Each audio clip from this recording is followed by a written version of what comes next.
This is the eLearning Podcast, episode number 58. How do you build platforms that naturally connect to outside things easily, but still have some control over them? So Hello PLATO leverages messaging, WhatsApp, chat, SMS, anything like that for the delivery. And one of the beauties of that is it's really easy to hand off to other people or resources.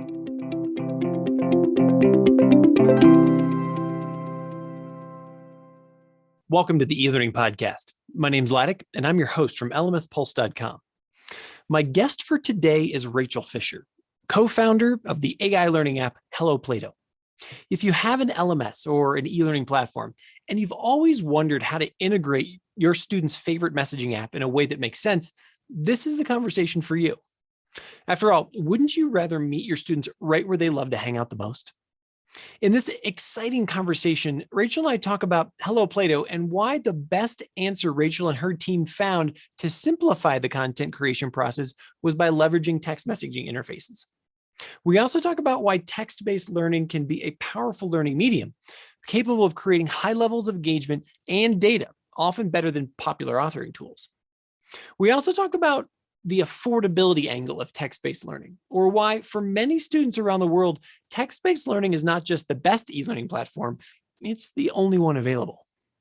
We also talk about why Hello PLATO seeks to integrate rather than substitute the LMS, and why learners favor decentralized learning ecosystems in growing numbers as we see today. We also touch on issues of entrepreneurship and e-learning, bridging digital gaps and tech divides, and what it's like to be a woman founder in the super hot universe of EdTech. But before we get started, a quick word from our sponsors. The eLearning Podcast is sponsored by the eLearning Success Summit. Learn from more than 40 experts how to teach, work, and learn online without being overwhelmed. Get your free ticket to the summit at elearningsuccesssummit.com. And lmspulse.com, your best source for news, information, and resources for e-learning professionals for more than 10 years. Get our free roundup of the week's top news at lmspulse.com. Hello, Rachel. Welcome to the eLearning Podcast. How are you today? I am well, thank you. How are you today? I am fantastic. I'm sitting in the country of Mexico, in Mexico City, as most people know who've been listening to us. Where do we find you sitting today? I am sitting in South Florida in Boca Raton. I've never been to Boca Raton. I think I've been to South Florida though. Yeah, definitely. Boca Raton, fantastic. Rachel, you are the co-founder and CEO of a company called Hello PLATO. I've already teed you up in the introduction, as everybody knows, as I usually do, but why don't you give us the 15, 20 second spiel of who are you, where'd you come from, and what do you do? In 15 seconds, I was a scientist turned teacher turned entrepreneur. I've been in EdTech, online learning specifically in the K-12 space for about 20 years. And Hello PLATO is the result of a bunch of us who have worked together either in the same company before or in sort of partner companies in the e-learning ecosystem, ideating around what we wanted to do this time differently. No, I love that. I can't wait to pull it apart. It's gonna be fantastic. Final question before we dive in. I've been using the podcast as a sort of time capsule, just as the pandemic, because since e-learning has really just sort of exploded over the last 2 years here. Well, I guess I could say 2 years now. It's literally the last day of August as we're recording this in 2021. What is the COVID situation, pandemic situation in South Florida right now? A little bit of a mess. We do have a pretty significant Delta variant surge happening here, as well as political wrangling over the schools and mask mandates in the schools. So not really an ideal situation, and particularly devastating for teachers and school leaders and school board members and parents who are all trying to figure it out and do the right thing for kids, but don't necessarily agree what that is. And it's a lot of extra burden on, back to school time, which is already quite the time of year for teachers. So yeah, for sure. Thanks for sharing. I appreciate that. So you teed it up a little bit. Hello PLATO is a project that's now turned company that, I would never have guessed that you had 20 years in education. That's fantastic. Like give us the use case. What's the problem that Hello PLATO solves?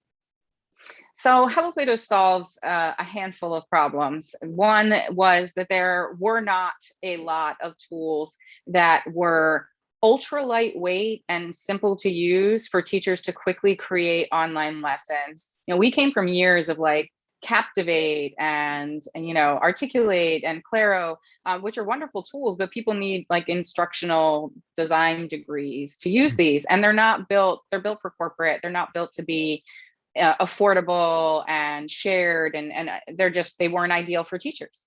We looked for partners who would build something along the way that we could give to teachers. So we ended up building something that looks a lot like a Google form or a type form, really lightweight, so that teachers all over the world could use it easily.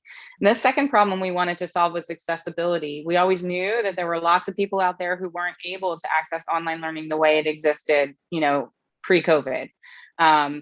We actually offered online training for substitute teachers very early in 2006 on our own learning management system platform. And so we were cognizant at a very early stage in e-learning's development of the people who had less access and what had to be done to provide them with access. And so access has always been at the forefront of our minds, even when we were building things that primarily were sold, into schools using high-speed internet connection, et cetera. So one of the things we wanted to do was help solve the problem of accessibility. And then the last thing was leverage the tools of today to break e-learning out of the box. It evolved out of corporate, training and compliance. It was very inward HR, internal employee focused. And that is just not remotely the same as a K-12 school or higher education, or even adult like workforce upskilling and career development across multiple organizations and from outside providers. So there was a lot of simplicities to the early model that made sense, but it doesn't apply to everything. So how do you build platforms that naturally connect to outside things easily, but still have some control over them? So Hello Plato leverages messaging, WhatsApp, chat, SMS, anything like that for the delivery. And one of the beauties of that is it's really easy to hand off to other people or resources. So if a student is having an asynchronous learning experience and they want to stop and contact their instructor, they want to stop and connect with their peer group, they want to stop and use a third-party tutoring service or like a doubt solver, photomath, kind of support. All of those are really easy to connect into the system from messaging. And so it's really easy to create an ecosystem of resources around an asynchronous experience that it hasn't been traditionally that easy to do with the tools we've had so far. And that's kind of only scratching the surface of what, there's potential to do, being mobile like that and being, leveraging the phone. You can use like GPS locations to have lessons that are triggered by location. And, so there's a lot of things you can do that are breaking out of, I'm stuck inside my LMS in my office on my desktop with a class that was built as a single zip file, so that if anything needs to be done to change it, like even the instructor email address, it has to be ripped apart, reversioned, and redone. Like none of that was scalable. None of that played outside of the luxury world in terms of internet connectivity and devices. And it really isn't the way that emerging learners, which is how I'm thinking of the emerging online learners, the folks in the world who have been less connected, who now have smartphones with mobile data plans, like they're going to be very mobile native throughout life, I believe. We have a strong conviction that they're mobile first. And now we see everyone is probably somewhat more untethered to place in general, where you may not be going into an office, you may not be going, you may not be living in a home that's a rooted place, permanently, or more segments of the population may be more mobile. I think that is something that the old model of online learning, it's a struggle to make that work for that population. But tell me about that. So the old model of online learning, first of all, thanks for that intro. I mean, you've just put so much meat on the table that I'm not even sure where to begin. I could ask you a question like, should instructional designers be terrified for their jobs, even though that's one of the hottest, professions in e-learning, right? I mean, it's just exploding like crazy. Two, the question I want to ask is, right now I'm listening and I am a third grade teacher, or I am a, high school physics teacher or whatever. I'm like, can I use this? Do I have to ask my district for permission? Can I just start building with this thing and just like take it out of the box and I'm going to be able to use it, in the next 5 minutes? What's the learning curve? That kind of stuff. Yes. So I'll be super transparent about all of those things because I think that's helpful and your audience is educated and that'll allow them to make good decisions.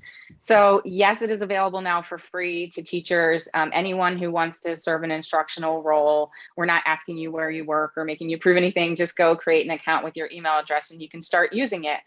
The teacher creator tool is a web-based app. It's a super simple form. This is an MVP basically, of this product. But you can pull together basically blocks of text, with emojis and formatting and questions, true, false, multiple choice, multiple response. I want to make sure that we jump in there and just say, for everyone who doesn't know, MVP stands for minimal viable product. Just so they know, it's not necessarily beta, but it actually functions and whatnot. But yes, this is a functional product, but it's the first version of it. So it's very lightweight is like the nice way of saying it doesn't have a lot of features yet, but we're going to keep it lightweight intentionally. We want to make sure we don't bog it down with things that would make it less usable for teachers. And the goal was to make it so that people could go in and intuitively figure out how to build a lesson themselves. I think it does that pretty well based on the pilots we have going and the teachers who have used it. What I think is less clear to them is the next step of giving that lesson to your students. Mm-hmm. So we're working on adding more materials into the dashboard when people log in that will explain the 4 steps. So the steps as we see them are create, try, share, and review. So create is create a lesson or activity or quiz. Try is optional, but it allows you to test the lesson that you just created in WhatsApp as if you were a student. So it gives you the chance to see it how they see it, which when you're first building with Hello PLATO is really useful. Once you've kind of gotten how it works, it's much easier for you to mentally translate the web form that you built into what that's going to look like when it comes through in WhatsApp and they experience it in WhatsApp. But you'll always be able to try it with the try step. Try is not super obvious in our platform right now. There's like it's not. It says like I don't think try is ever super obvious in life in general, to be honest with you. I mean, let's be clear. There you go. Yeah. So. But we're very available and we have tutorials and videos and things that people can access as well. So you can try it. That's one step that may be confusing. The other is like, how do I share it with my students? So there's sort of 2 steps to sharing with your students. One is you have to distribute or point them to our website, one or the other, our phone number for WhatsApp, and they have to download WhatsApp if they don't already have it and add us as a contact, just like they would in any text messaging platform. Then they can begin because that will allow them to start a chat with us. And when they start the chat with us, it will engage PLATO, our chatbot. I was going to say, and so that's completely AI driven in the background. You have a machine is listening to you essentially. A machine is listening. So they add our phone number and they start that chat with a hot word like Alexa or OK Google. PLATO will respond to hello or hey or hi or start, a variety of salutations. And from there, they can just be guided by the bot. It's going to prompt them for a couple of different things. But one thing it will prompt the student for is a code. So there is a code associated with each activity that you build in Hello PLATO that will tie your students' records back to your dashboard, your lesson that you built as a teacher. So the only thing they really need to access that lesson is the code that was created when you created the activity in your dashboard. We don't have a distribution method for you built into our product right now where you can push the button and that code goes out to all your students. So that's something you would have to do on your own. WhatsApp group is a really easy way to do that if you have WhatsApp groups for your students, but we don't have that built in yet. We know we need to make that easier. Again, this is product version 1, but you distribute that code to your students and then that's all they need and they can start learning. So for somebody that is reasonably tech savvy and has built other types of online learning, this is going to be ultra simple. You're going to go create a little lesson, You're going to have a code for that lesson. You're going to give that to students and say, hey, here's the phone number for this, download this app, add this phone number, use this code, and they can get started. And the last step is review. Well, you get all of those records back on the dashboard. So you have a reporting dashboard. We're actually updating that this month. September is going to be the big month to make that a lot more robust. Right now, it just tells you the gospel of e-learning, which is who, what, when, what score, how long did it take them? We give them the basics, just the basics. But they'll be able in the next version to have real highlights of, high scores, low scores, how your content performed, who engaged and didn't finish, and a lot more of those deeper. And then they can go into individual student responses as well. So they can dig in and see, if a student did poorly, what did they misunderstand? So we'll start surfacing a lot more insights with that second report version that's coming out. But it's pretty straightforward. Just go build, small lessons. We're envisioning formative assessment, flipped classroom. You could do longer. There's nothing stopping you. I was just going to say, my question is, do you consider yourself a micro learning platform? I mean, is that where you want to fit? Is that your niche? I think that makes the most sense, because when you think about mobile and someone being on their phone, it's not really likely to be suitable anytime soon, when what we are doing is targeting people on their phones, right? We're not talking about 5 years from now when it's Minority Report and we can all bring up holographs this big from our phone. We're talking about the constraints of today. And so it's unlikely, even with the device and the situation, that the student should be doing hours of work, on, in this format. And that's one of the things in e-learning that also is, not just e-learning learning. I was a teacher. There's a tendency to think that if you adopt a new modality, that means that old modalities have to be, eliminated, or there must have been something wrong with them. And we just see it as an augmentation. We haven't even begun to explore the fact that it is conversational in nature and what could be done with that. Like, is it most powerful in a language learning context? Like, there's a company in Brazil using called Chat Class that does that. Or is it, most valuable conversationally? The value is that students feel safe and comfortable, making mistakes and practicing with a friendly bot instead of in front of a classroom of peers. That is an aspect of it being conversational, and the way it feels like a person helping you out that is different from just answering quiz questions, right? So as we gain more usership, we will learn more about those aspects of the value of it being conversational as well. Not just that that's a delivery model, but that there's sentiment aspects that go with that could be impactful for students, between comfort and delight. And there's potential pedagogical impacts of it being conversational that we aren't even really attempting to leverage right now. Just as we grow, we will learn more. What about the ephemeral nature of the lesson?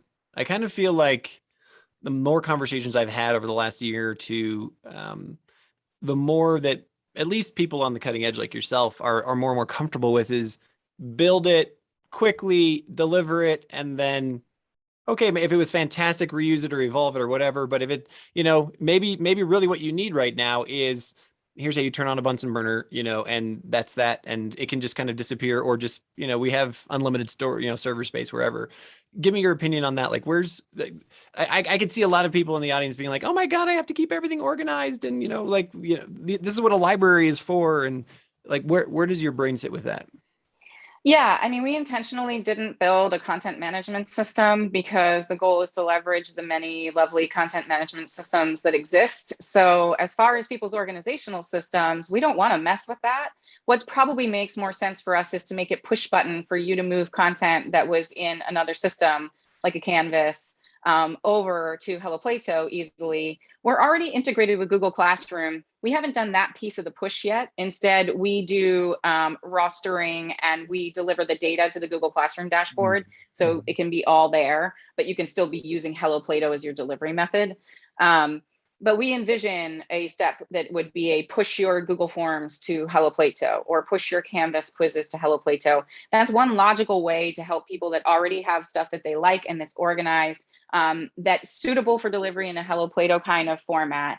to be able to be leveraged to Hello Plato, leverage that delivery modality, leverage the reach that it has to students with no Wi-Fi, and not really feel like you're having to keep the organization separate or build some other kind of separate organization. That's one piece. The other is the ephemeral nature of lessons or learning.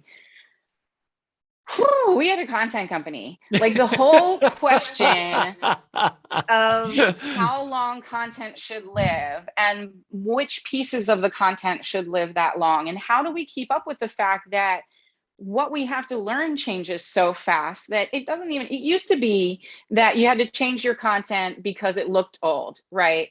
But we were teaching a lot of basic stuff that kind of stays the same, like bloodborne pathogens, right? How does that change? That doesn't change. Very small likelihood that you've needed to touch your BBP class in centuries, except that the lady giving it has shoulder pads and is using a phone like a brick. Like that was why you used to have to change your learning, right? And then we got more sophisticated in tech and pedagogy and started improving things to make them more engaging and to make them more impactful from a learning standpoint, which is also really important. But what's really, really crazy now is that information is ephemeral. So like, why hang on to that piece of content? That's heady, that piece right of there. Content probably doesn't mean anything that useful when we think about the trillions of pieces of content that we're all creating all the time right now in the world that we have to learn and absorb and build upon. Like, I feel like the genie is out of the bottle on us being able to keep up. It's going to be up to automation to help us decide what's important enough to keep and what's not important enough to keep and why. And that's a big data question to me. So for an individual instructor, maybe you're only using Hello Plato for the things that are ephemeral for you, but I guarantee there's a chunk of what you're doing that's ephemeral. If it's, so maybe we're an ideal modality for you to do with those quick things. A lot of teachers we talk to in K-12 like it for the idea of exit tickets. The rapid check-in, a few times a week or at the end of every day, so you can create nice longitudinal data. I also see real use case, particularly I think in higher ed. I would love to have some professors try this with me, is retention learning. So, working with the AI over time, but even without AI in the beginning, just recirculating learning to people in these small chunks, mobile and easily accessible on the phone. Is that I just see that as, we tried to do that kind of thing with traditional e-learning platforms historically, and it was very difficult to do, to create logical kind of drip systems or space learning or that kind of stuff. It was really difficult to do, but that kind of thing may be ideal with a Hello Plato. So I do think it's suited to smaller learning more so than big curricular learning. It's also more suited to, it's an asynchronous tool.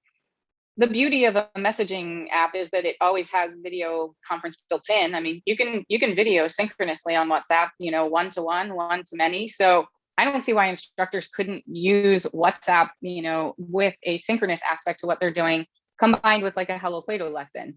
But are we trying to be the next generation of, Zooms? Like, no, that's not what we were trying to be. We're not trying to be a learning management system or a content management system or a learning experience platform. There are lots of those out there that are awesome and, getting awesomer every day. We're really a learning modality based on messaging and leveraging AI over time to really automate and assist students and teachers. That's what we see Hello Plato is doing. So 2 things to follow up with that then. You and I had talked before the show, before we start recording, one of your problems was, hey, this could be used for everyone. And you've now focused in the K through 12 market, for business sake, right? It just makes a lot of sense there. Yes. How different is the emerging learner, I want to use that term, as opposed to the adult lifelong learner, their needs, their wants, their desires at this stage? Like, my 8-year-old uses YouTube as much as I use YouTube, or my 13-year-old, is much more savvy on Snapchat and WhatsApp than even I am. And I'm a pretty tech savvy dude, you know what I mean? And so I'm going to pause there. Like, do you differentiate? Do you care? Well, what's Are just adults interesting, better able to deal with the, distribution and decentralization better, or, and maybe emerging learners, children need to be guided more? Am I getting well, too I mean, philosophical? we certainly know that there's just a straight up, uh, age and appropriateness and childhood development aspects to, dealing with younger children. So a separate from tech comfort is just developmentally, things like motor skills and literacy Mm, and organizational skills sure. and things like that, as well as agency and self-discipline. Like, there are child development aspects that make some of the autonomy of online learning, as it has been built in the past, hard for them to manage. I do think technology can grow better and better and better at helping them with that.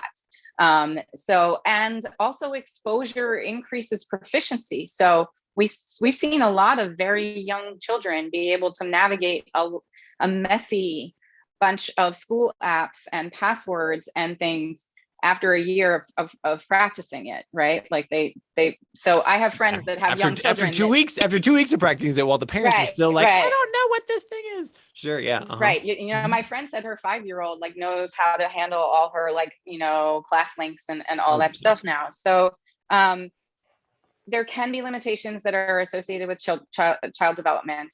And then there's the question of tech, which is a whole different thing. So it's interesting that we used to think of young learners, we focused on child development, and we also focused on the difference in terms of pedagogy and the motivations of like a child that's learning versus an adult that's learning. And but now we do have to look at this tech divide. And while I'm sure some, people who are older, who are like, we know there are people who are older, insanely tech savvy, that are building the products of tomorrow and AI and stuff.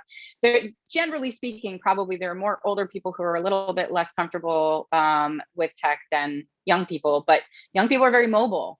They're very focused on mobile. It's not that they don't have laptops and things, but they just tend to prefer to be on their phones and or mobile devices, and they're on those all the time. And you see that preferentially in surveys and things like that. So it's less to me a question of the preparedness of the learner to navigate different technologies than it is matching the technology to the learner you're trying to reach. So, knowing that young people are learning very mobile, and then there's an emerging learner right now who's not a child, but who's in an emerging market in the world where affordability of smartphone and ubiquity of cellular coverage and affordability of mobile data have brought them all online and into this world. And they are becoming emerging learners that are emerging online learners, I think is how I'd put it. Joining this adult workforce and adult upskilling thing. And they are going to be mobile first too. Mm. So, online learning has to become heavily mobile. And then what does that mean pedagogically? It does mean a lot of micro learning. That's what we're going to have to figure out until we have, immersive virtual experiences because we put on a pair of glasses, like, and that is normal and everybody can handle that for hours at a time, Mhm. like until then, your mobile learning is going to heavily be these, shorter bursts of learning, a lot of on the job, a lot of on the go, a lot of in, situ stuff, ideal.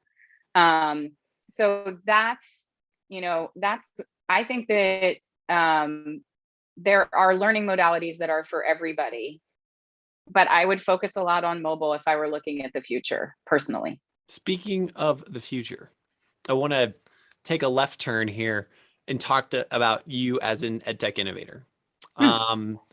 We know that over the last 18 months or so, rather than having the ed tech or the educational economy crumble, we've seen unprecedented investment, right? Literally, more billions of dollars have gone into ed tech tools like this and what you're building than ever before in history. What are your three biggest challenges that you and your co-founders are facing right now as a startup, as someone, putting, a new model on the table, etc.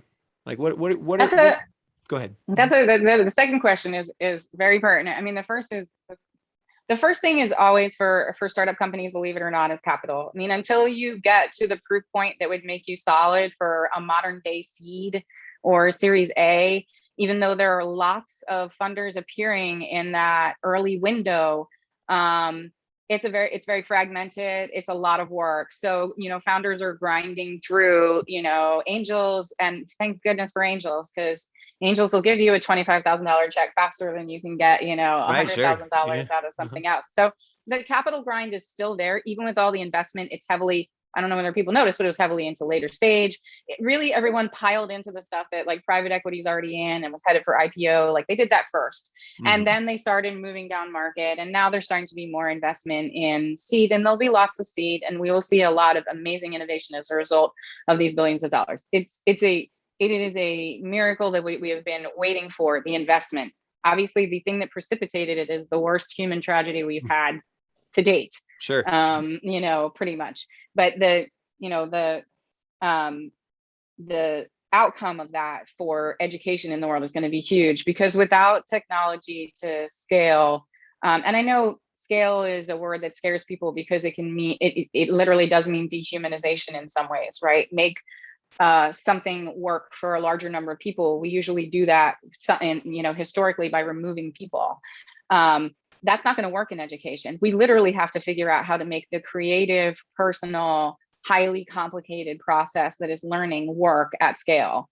So we're going to need technology to do it, but it's going to have to be a tech human, cyborg solution in order to work. So we need capital, and great companies need capital. That's still an issue at the front end of the spectrum. The trying to do things that are new and taking on new horizons, that is a very pertinent thing, because what we're doing by entering India at the outset, as well as the United States, is, arguably stupid. Like, who does that? Why not establish yourself in the United States first and get your base under you, and then you grow? And that was the conventional wisdom. But the technology doesn't have boundaries. And what we saw during COVID is, if people need access, they need access. Am I going to deny people in other countries access to my tool if it could help them today, just because that's not how we used to do it, or it might be complicated? It's like, no, you can't do that. So you have to figure out a way to be born global. And I asked my globalism professor from my Wharton MBA program, like, am I doing something stupid? Because all we did was learn about how you should be thoughtful when you go global. And now I'm like just doing this. And he said, no, that it was more and more common in startup, which is why I feel comfortable sort of speaking for the group. It's more common in startup. And I'm seeing that. I'm seeing it pitch competitions, that the companies are from all over the world.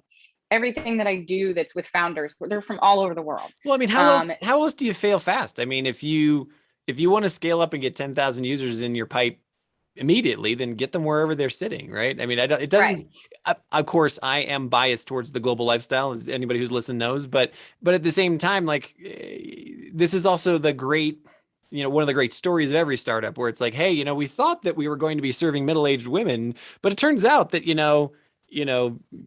old, whatever, people in Botswana are the ones who actually really love this. So guess what? We're going to go serve them.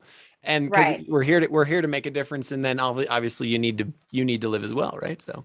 Yes. Well, and I think the challenge so why is it challenging to tell that story? Well, it's challenging to tell that story because technology, and maybe the industries in general quite a bit, but certainly education, has not been global to date.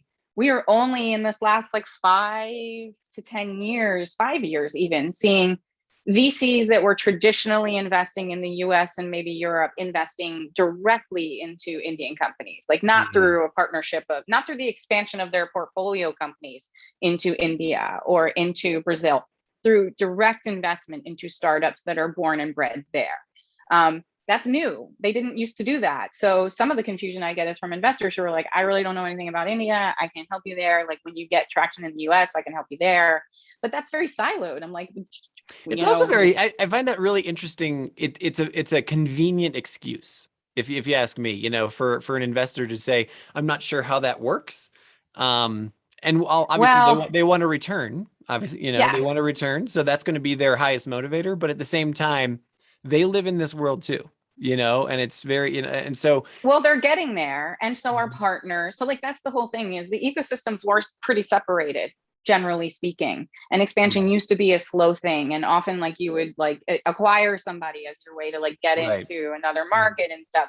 The idea that you would just like go out and do this at the outset or look at the whole world as your potential oyster is like that's new.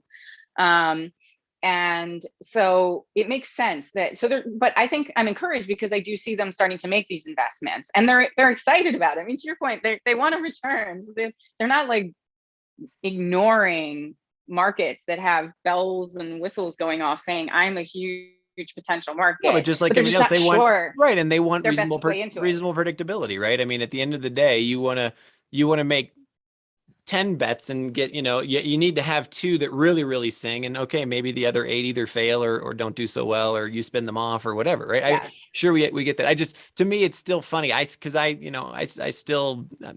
We've been over again.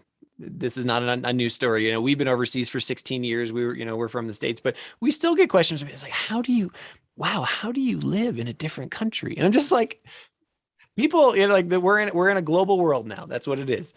I mean, that's the good thing, right? That's I see it. If you're in technology, you're a futurist. If you're in educational technology, you've always thought that the impact worldwide was the important thing, right? That's what we were all trying to do here, is give access to people that don't have access to information and opportunity, because education unlocks everything for people, and we know this. So if you're an educational technologist, you're a futurist who believes that global is the way. So for us, it's always like weird. It's obvious, yeah. Like it's just obvious. It's been obvious for a long time, and like now it's finally happening. So you're like, yay! Like, why do we pretend that there are borders and therefore there are like kids that don't get to learn? Like, so maybe this will be a sour question, but I'm going to ask it anyway. You're a woman. You're a technologist. Tell me about that barrier. Tell me about that difficulty. Do you find that you're sitting at the same tables? Do you find that you have the same access? Do you find that these investment groups or whatever are, you kind of feel like you don't know. Don't know. Okay. All right. I would say you don't know. There's a part of you that assumes that is going on, especially if you know somebody and you've seen them like write other checks and you're like, how come you won't write one for me? Or how come the one you write for me is so much smaller? And I'm not sure I totally get that. Like that will go through your head and it's there. It's the whole second guessing thing, right? And then there's like, I can't think that way. It's, I have to just be positive and work with people who want to work with me. I will say that the variety of people who've been interested in investing in us, who have invested in us, are a lovely group of people. And they're people who want to work with us and think that what we're doing is cool, whether they are male or female, whether they are angel or like family office funder. So ultimately, there's enough people out there that you get people on your team that you would like to have on your team. But it is a numbers game. You have to, they may see it that way too. I've been an investor as well. Like you have to kiss a lot of frogs. They're looking at 1,000 companies a year when you're talking real VC. That's why angel in the early stage is usually better, because they're not looking at 1,000 a year. They are more likely to invest in industries that interest them or causes that interest them, or founders that interest them. And they can usually do that more quickly. So I get that it's institutional at that VC level. But you're just always going to wonder. And female founders talk about it with each other. And there's a real mix of, we're pretty sure this is happening to us because we can't raise as much as we think we should be able to raise. And people tell us we should be able to raise. And there's funders that tell us this is happening to us. I do think that as a second-time founder who successfully sold my first company to a company and then stayed on and helped, with them building a unicorn and like everything that we did, and it's the same team, like I do think that that it should have been easier for people to write us checks than it has been. You're a proven quantity. But raising money is always difficult. I mean, I know a story secondhand about a guy who came out of a very big, very successful PE firm to start his own fund. They seeded him. He had 20 years in, this space, and he was trying to raise 100 million, which it was a small fund in that space. And it was really hard for him. And, and he fit he's a white male, successful, did, he had all of the Ivy League, all the markers, all the trappings of here, please take $1 billion from us. And it wasn't that easy. So it's not helpful to think to yourself that you're losing out, and like sit in the negativity of it, and you just go forward with, running your business. And women do tend to run businesses that are, more focused on profit and sustainability, because they usually, if they get less funding, then they don't have a choice. So, Right. But that also means you're always looking to build a good business. So it's a tricky thing. So take me down to the level of your user base, the teacher, the professor, the learning professional. I'm thinking of the vast majority of, especially in the K through 12 space, teachers that I've met and I know, I've got 3 kids, they're in that some of them could get super excited about new tech. The vast majority of them, they're like, look, I have like 99% of my day needs to be focused elsewhere. Like, what's that conversation like? I mean, I don't know if you're personally having those conversations or not, or if your sales team or however that's built out, but like, how do you get them over the hump? Is it just, hey, let's make this easy to use, sign up and it works? Or is there another factor there, or what? Yeah, I mean, I think the progression is really, you get that 1% that are super jazzed to try new things through normal grassroots outreach like email and social media marketing. You make sure that they know it's out there and it's cool, and try it and it's free. And for us, we have the extra piece of, if you want your homework or your lessons that you're assigning to your students to reach all your students and not have to create paper packets for 3 out of the 20 because they don't have Wi-Fi at home, like, you also have that added benefit with PLATO. And that may not affect every classroom, but given that there's 15 to 17 million kids in the United States who don't have Wi-Fi at home, and it's, questionable how much of the support that they've had through the last year is going to continue for them. A lot of school districts moved away from, any kind of remote learning. Well, that means they're back to no Wi-Fi at home. So yes, you would have to prepare, paper homework for those kids again. Like, don't do that. You use PLATO, cool tool, they'll like it. So that message is, get that out to the 1%, get data back from them, improve your product quickly, make it easier and easier to use and easier to share. And then you get the 10% who are really open to trying new things, particularly once things slow down a little and a friend tells them it's super cool. So you need that 1% you need to facilitate them sharing with the 10%. And then, if it's really product-driven marketing, if your product's not really solving a problem, if your product is not really making life easier, if your product is not fun, if the kids don't like it, you're not going to succeed. It doesn't matter how many administrators you could have on speed dial. And as a former teacher, I think that that's correct. Like, you should be making things that are easy to use, that are enjoyable, that engage students and help the teachers, do what they do. And so that's the focus for us. But you do need those early adopters who are just like willing to try the new stuff. And we're just starting to do that now. So we're going to be rolling out email marketing campaigns and, some other like social media and podcast type, things to let people know that we're out there and raise awareness so that people use it. We do have an incentivized pilot too. So we have a DIY pilot where you can go to the page and follow the instructions and, deliver some lessons with PLATO. And we'll do a $50 Amazon gift card for people who go through like the more formal process. Or just use it and then just like hit us on email and tell us everything, tell us what you love, tell us what you hate. That's important so that we can make it better. Once you make something that people love and that's easy to use, it's over. Then you're calling school districts and saying, hey, did you know that 20% of your teachers are already using this, right. And if you use the school version, the paid version, then, or 20% of them are using it and 5 of them are actually paying us for the pro version. Like, why not just pay as a school? So that's, that's become well-trod territory. It wasn't until very recently, but now that's kind of normal. I also think it's normalized for teachers that they expect that new tools will be free to play with and that companies will work with them really closely to try to make them, teacher friendly. And then we have to make sure it's ecosystem friendly too. So we have to work with IT and like, that's the onus is on the companies to if we don't make it easy for them, it ain't going to happen. And I don't think that makes them jerks. I lived in their world. I was in their shoes. I know, and I can't imagine. I did not live in their world in COVID. Right. I know exactly what a teacher's day is like. And they're not kidding about lack of, time in the day. So, we have full respect for that. But respectfully, we also ask people to give this a try because we do believe in its potential for impact and that we can make something that is really valuable to them. Super cool. Rachel, final question for you. And it's something I ask everybody, like, what are you most excited about, coming down the pipe 6 months from now, a year from now? Is there a tech? I mean, you're already, you're in the AI space, you're in the chat space, whatever. You're doing all the cool things already. But like, is there another company? You've mentioned several already, which I thank you for, in our conversation. But like, what gets you excited? Like, what are you psyched about for the next 6 months or maybe a year? I like everything decentralization. Okay. That's good.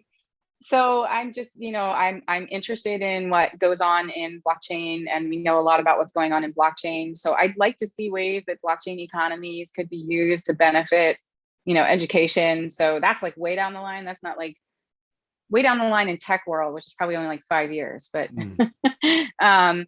but, everything that people are doing to be willing to experiment and rethink. This is a great explosion. I studied evolution when I was in college, when I was a scientist. And, whether you believe in punctuated equilibrium or not, when you look at geologic records, there's like long periods of, relative small changes, and then there's big changes. And you look at finance and it's like that. And, throughout nature, these big stochastic events that have huge impacts. And that's when innovation happens. That's when everything happens. So what I'm most excited about is the investment that's plowed into this, is the willingness and the awareness to embrace the idea that education is a global right of being a human being, and that we have to, as a global citizenry, find a way to make that a reality, not just a right, but an experience that everyone has, global access to education. I am excited for the explosion of innovation that's coming. It's in AI. It's in blockchain. It's in, like AR is something that we can use here, not that far, into like Hello Plato can use that even in pretty low bandwidth environments. AR is pretty doable because it's small chunk, right? So like, what can we do with that? Like right now, kids in rural India. So here's a real life example of how Hello Plato is being used. There's a nonprofit organization that does out of school project-based STEM learning to stimulate curiosity for marginalized kids in India that are living, in and around tier 2 and tier 3 cities in rural areas. They are delivering these STEM lessons to these kids right now using Hello Plato. Now imagine what they really love doing with these kids is stimulating curiosity and allowing them to do project-based learning. Now imagine if through Hello Plato, we can add an AR element to it so they can actually be exploring something, visual and 3D in their world when they're studying science at the same time. Yet they're still, in a rural environment. We haven't had to find some way to bring them, up, to a social class before we bring this to them. This is something that can come to them now. So everything that is being done to leverage technology to make education more accessible to everybody, that's what really excites me.